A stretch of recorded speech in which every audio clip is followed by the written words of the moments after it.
চান্ডিকা হাথুরু সিংকে যতই ফেসবুকে ইউটিউবের সমালোচনা করুন বা ইউটিউবাররা যতই ভিডিও বানাক তাকে নিয়ে, একটা ধন্যবাদ তাকে দিতেই হবে রিশাদ হোসেনকে আবিষ্কার করার জন্য এবং তাকে এ পর্যন্ত গ্রুমিং করে নিয়ে আসার জন্য।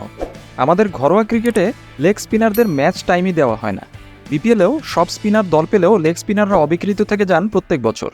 সেখানে এই হাথুরু সিংহে বিসিবিকে বাধ্য করেছিলেন রিশাদ হোসেনকে দলে নিতে। একজন লেগ স্পিনারের প্রয়োজনে বিসিবিকে বাধ্য করেছেন লেগ স্পিনার হান্ট অপারেশন চালানোর জন্য। এদের থেকেই এই 6 ফিট হাইটের রিশাদকে মনে ধরেছিল হাথুরুর। জহুরির চোখে বুঝেছিলেন এই ছেলেই পারবে। দলের সাথে বয়ে বেরিয়েছেন সিরিজের পর সিরিজ। দিনের পর দিন তাকে নিয়ে কাজ করেছেন, দিয়েছেন টিপস আর অনুপ্রেরণা, যার ফলাফল আজকের রিশাদ হোসেন।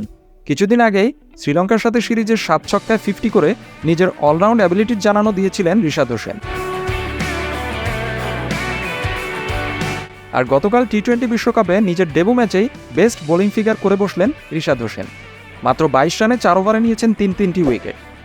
এর মধ্যে 14তম ওভারে বোলিং করতে এসে পরপর 2 বলে চারিত আসালাঙ্কা আর ওয়ানিন্দু হাসারাঙ্গার উইকেট নিয়ে শ্রীলঙ্কার মিডল অর্ডারকে একাই ধসিয়ে দিয়েছেন লেগ স্পিনার রিশাদ। জাগিয়েছিলেন হ্যাট্রিকের সম্ভাবনাও। সবচেয়ে ভালো লেগেছে উইকেট পাওয়ার পরেও নেই খুব বেশি উচ্ছ্বাস বা আবেগের বাড়াবাড়ি। শান্ত ধীরস্থিরভাবে ছোট্ট হাসিতে সামান্য উদযাপন। কে বলবে তার বয়স মাত্র 21। কমেন্ট্রি বক্সে ওয়াকার ইউনিস, রমিজ রাজা, মাইক হেসম্যানরা বারবার প্রশংসায় ভাসিয়েছেন, বিস্ময় প্রকাশ করেছেন তার হাই আর্ম অ্যাকশনেও টার্ন পাওয়া দেখে। ওয়ানিন্দু হাসারাঙ্গাকে যে বলে আউট করেছেন স্লিপে, সেটা তো লেগ স্পিনারদের স্বপ্নের ডেলিভারি। লেগ স্ট্যাম্পে পিচ করে বল ওয়ানিন্দু হাসারাঙ্গার ব্যাট ছুঁয়ে স্লিপে সৌম্য সরকারের হাতে ক্যাচ উঠে যায়।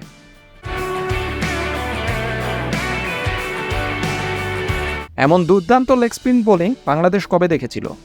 একজন লেগ স্পিনার হিসেবে মাত্র 5.5 ইকোনমি রেটে অসাধারণ বোলিং করেছেন রিশাদ হোসেন।